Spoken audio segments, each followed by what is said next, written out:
Good? I'm a Ruthless addict. It is your girl, Tika Deshawn. Thank you so much for tapping into All Things Ruthless, home of the Ruthless Addicts, y'all.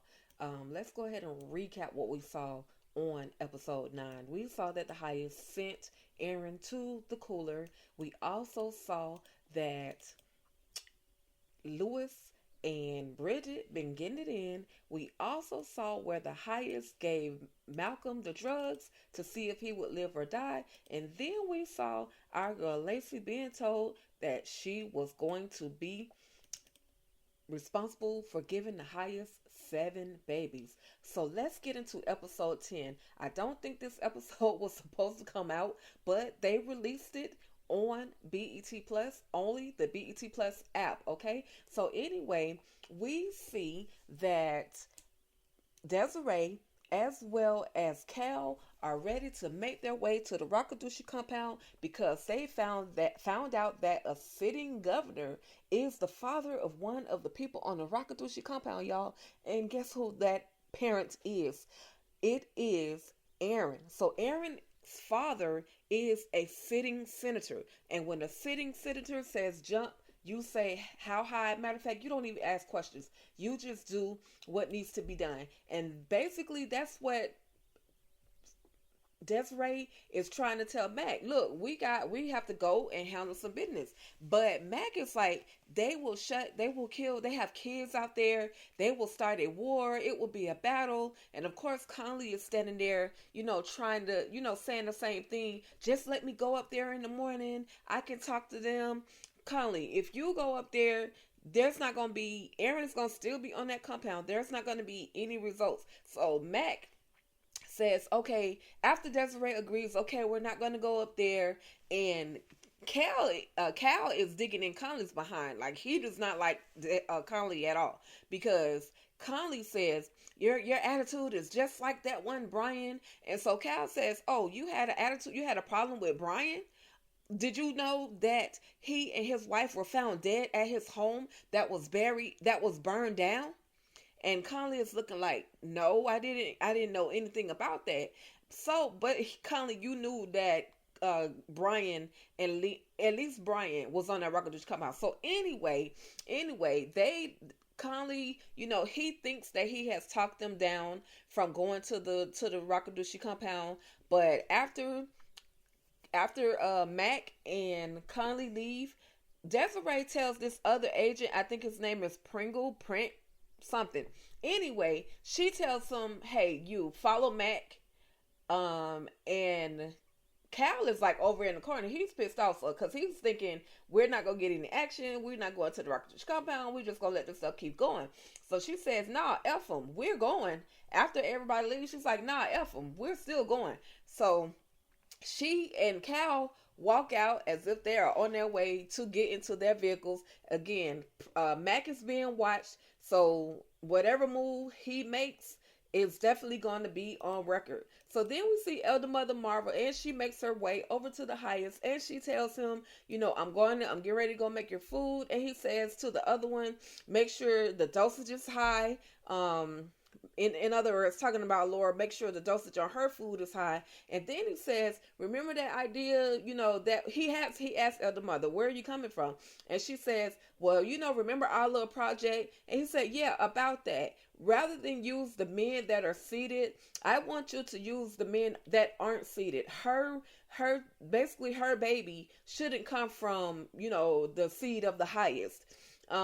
She's not worthy enough of that. She has escaped way too many times. She has done too much to get to, have a actual Raku baby. So the men that are going to go in there are the ones that are probably sex deprived, aggressive, and they are, that's who he says to send in there.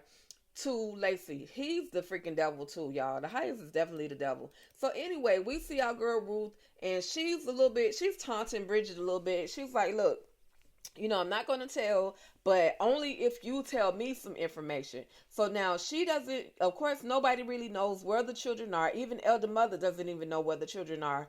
But she says, about Lewis, how do you meet up with Lewis? And she says, well, I put a letter underneath the cup and I give him his drink. and he knows to, to meet me. And then Bridget gets a little insecure. It's like, but are you gonna go? Are you gonna go have sex with him, girl? Ruth ain't thinking about having sex. Ruth says she is the about to be the wife of the highest, and she has no reason to even think about sleeping with him. So she says okay, but in between before that, he comes up to the table. He's nervous as all outdoors. Lewis is nervous as all outdoors because he thinks that Ruth is going to tell the highest, about his plan, about him trying to escape, trying to take the money. Like, he's nervous. But she says, I'm not going to say nothing. But she's like, look, we're not going to talk about that here at this table. So then he walks away, and up walks Joan. So Joan is like, well, what's that all about?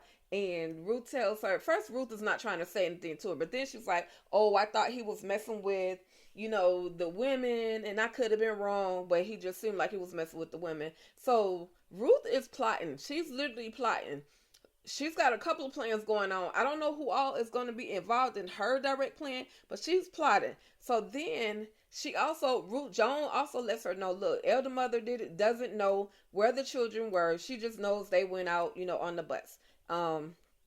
Which is basically what everybody has been saying. So for all we know, they could have just been going on a little field trip around the community or something.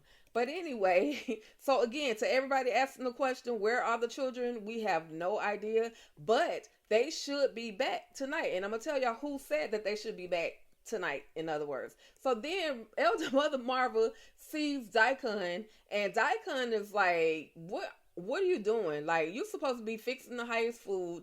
And she's like, well, I just got through talking to the highest, and the highest told me that you need to go get the meats out of the freezer. You know how Elder Mother, listen, leave the accents to everybody else.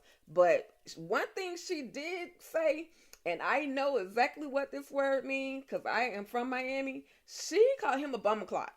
You bummerclot. Like, so bummerclot is the new word for Elder Mother. Hopefully Facebook don't block me YouTube don't block me for using that. But Elder Mother Marvel her new word is bummerclot to Daikon after calling him Anthony. And so then he walks away. Of course, don't walk away mad, as they always do. He goes his direction. She goes to prepare the food for the highest. So then we see the highest has made his way into the charge chair trailer with Malcolm. Malcolm, you guys, I don't know if anybody picked it up, but Malcolm keeps saying something about he has to go get his son. He has a son. We don't really know if this is true.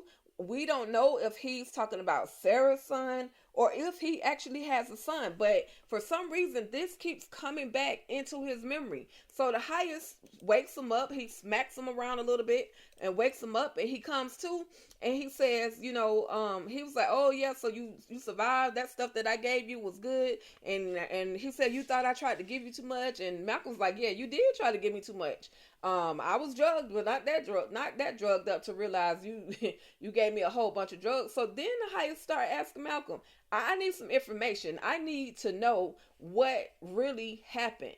I need to know why, what do they know about us? What have they been, talking about us? But at this point, Malcolm tries to bargain with the highest, which was a mistake because the highest is now ready to turn the dial on that charge chair, okay? So then we see Daikon has made his way over to the cooler to get our poor baby Aaron from out of the cooler. And he is shaking, he is trembling, his lips are blue. Poor Aaron, y'all. Look at him. Just no color. Just cold. Just straight cold. I feel so bad for him. So anyway, he talks, Daikon is telling him, so why did you come here if you didn't want to be here? And I'm sorry. And he's basically breaking Aaron and telling him when you respond, you say, when you talk to me or the highest, you say, yes, the highest, yes, Daikon. And so Daikon tells, he asks, after he gets him out of this cooler, he tells him, okay, let's go. We're going to go into another trailer. You're going to be warm. It's going to be warm in there. So in other words, so you can thaw out. And of course, Look at his face, y'all. His lips have changed to a purple. Poor Aaron. He was almost frostbite, but not quite, but close enough to where he could barely move his legs. And so Daikon just lets him know, you'll be all right. You'll be fine. You just need to be more complicit or more compliant. Yeah, complicit with what is going on. So as again, he locks him. He takes him to another trailer, and Aaron is afraid at first. He's afraid to go in that trailer, but Daikon lets him know, look, I'm not gonna lock you up. I mean, I'm not gonna chain you up inside. I'm just gonna put you in there so you can thaw out. So he does that, and he closes the door. Now, y'all, look at the door now, because Daikon points this out. He's like, yeah, we got some different doors this time around. You know what I mean? Because the other doors, you could get locked on the inside. Now they're smart enough to lock the doors from the outside. So while we thought Daikon was only running around the compound doing the do with Ruth, he also was making some decorational changes around the compound, because only he would have thought to lock those doors from the outside in.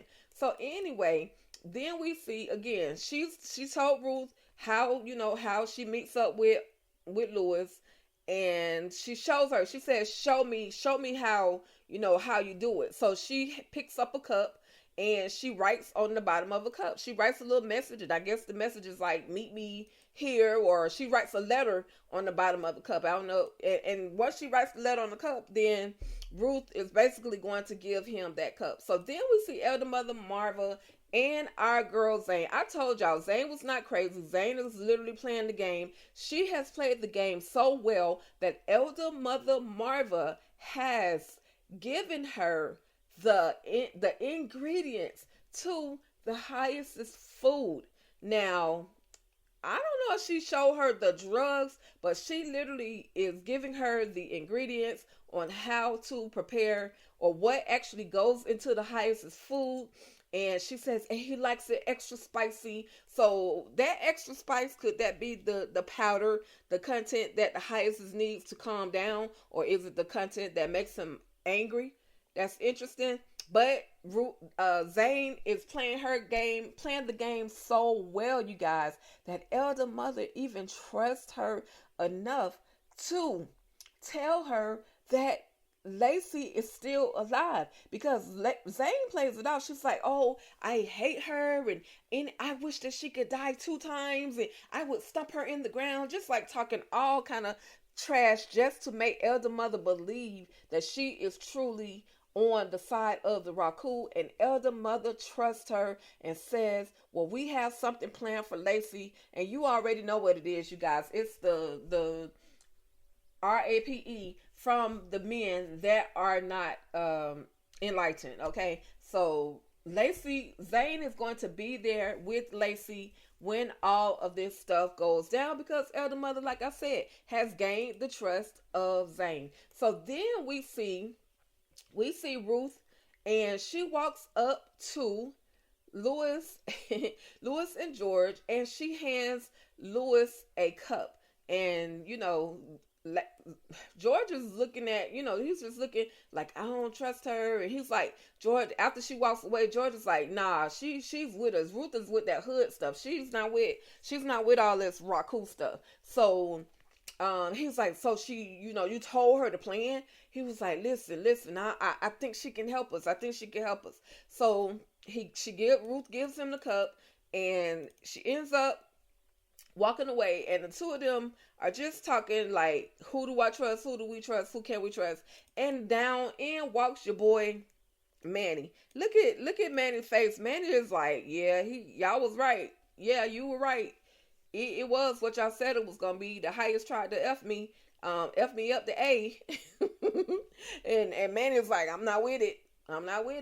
And he says, so what's y'all plan? Now, George is like, bruh, ain't no plan. Like, I'm not trusting you at all.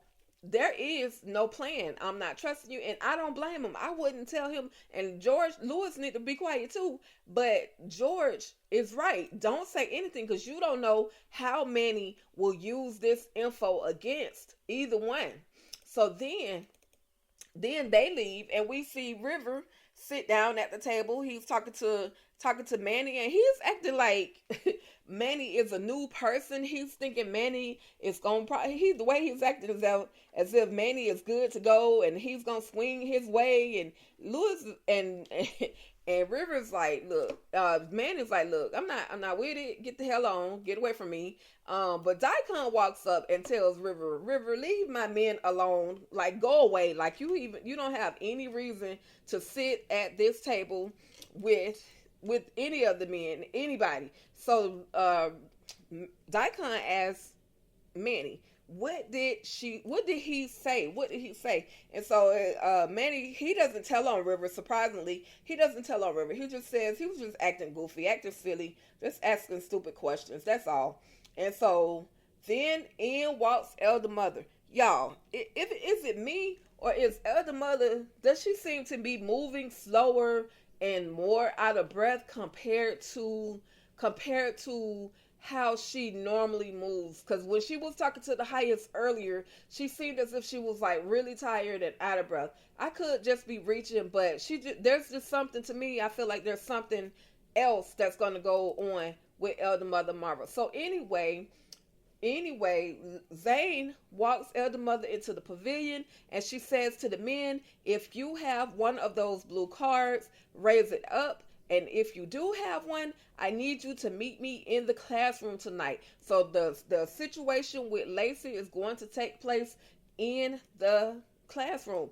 But Daikon is like, what the hell is she talking about? Like, what is she about to do? Because of course, Elder Mother, when she gets rules or things to do from the highest, she just does it. She doesn't tell Daikon anything. So then y'all, Zane, Joan, and Ruth are in the pavilion or in the kitchen, little dining area outside, and they're doing dishes, finishing plates, and all of that. And they're saying, well, what is this about? What did she say? And then that's when Zane proceeds to let them know, look, this is what the highest has planned for Lacey. This is what Elder Mother has planned for Lacey. They are going to RAPE her, and it's going to be a bunch of them that are not enlightened.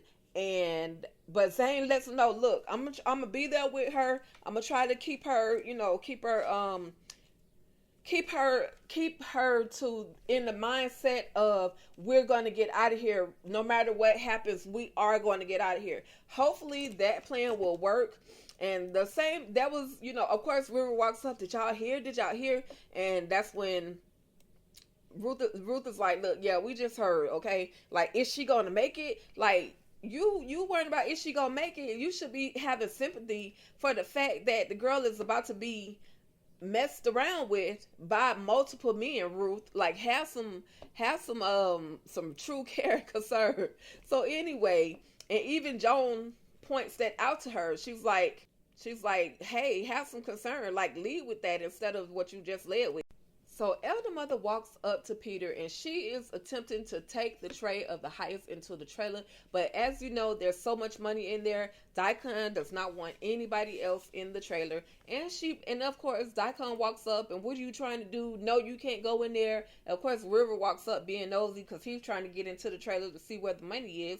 And Daikon is like, neither one of you can go in there. The highest is not in there. You can wait outside until he comes, but you're not going inside that trailer. And, well, if the food gets cold, just go wait in the kitchen, heat it up, and bring it when he's ready. So, of course, Elder Mother once again used her famous word, the bomber clock. Like, leave me alone. Like, why you keep messing with me? MF, Elder Mother is, like, fed up because she thinks she's the best friend of the highest because they have a plan. But then, out in the woods, you guys, we see Andrew. And he's trying to get back on the Rakadushi compound. Like, Andrew, why would you even want to get back on the compound? He says, so anyway, he's approached by these two FBI agents who are out in the woods, who are watching everything that's going on around the compound.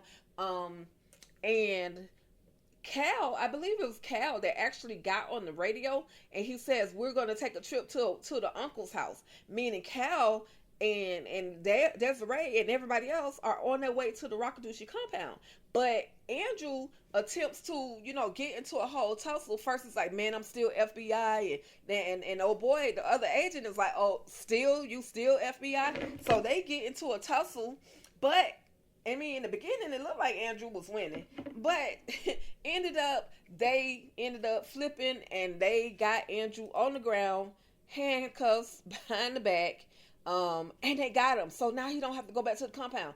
But we're gonna see what happens, because if he don't go back to the compound, something could happen to those kids. So anyway, we'll see, because Desiree and Cal are on their way to the Rockadoochie compound, and we're gonna see what all goes down. So then finally, not finally, you guys, but then we see Ruth makes her way over to some abandoned car with sheets or paper towels, newspapers all over the windows, and she's telling Lewis, look, what are you gonna do? What's your plan? So he tells her, but he says there's only about $300,000 in there. Now Ruth knows that there's well over $1 million. So she says, well, I want $300,000. And Lewis says, that's all that's in there. That's all that's in there. And she says, okay. And she's being sensible. Okay, we're going to divide it amongst everybody. $50K plus I got to be able to get my daughter. So basically the plan is you're going to gather up some more men. You can even use your girl Bridget, give her a gun, put a gun in her hand and let her hold me hostage. And then you're going to have you got your guys and your men are going to hold the highest hostage. And when the other men try to buck up on you guys, y'all are going to turn your guns, somebody's going to turn their guns on his guys. It's going to be like a whole standoff, and they're going to have no choice but to allow the highest and me to leave off the Rockadoochie compound. But y'all are going to put me in a separate car, and we're going to, and I'm going to get my daughter. And, Ruth got this thing all the way laid out, and it's sounding really good to Lewis, and Lewis can't help but agree. And so, he gets a signal on the radio from somebody, which somebody obviously watches Lewis's back. It could be George, it could be somebody else, but somebody is watching his back. So anyway, once he says that the coast is clear, Ruth gets out of the car and she makes her way back to, I guess, her trailer. But then again, we see the highest. He is trying to get information from Malcolm. So Malcolm finally says,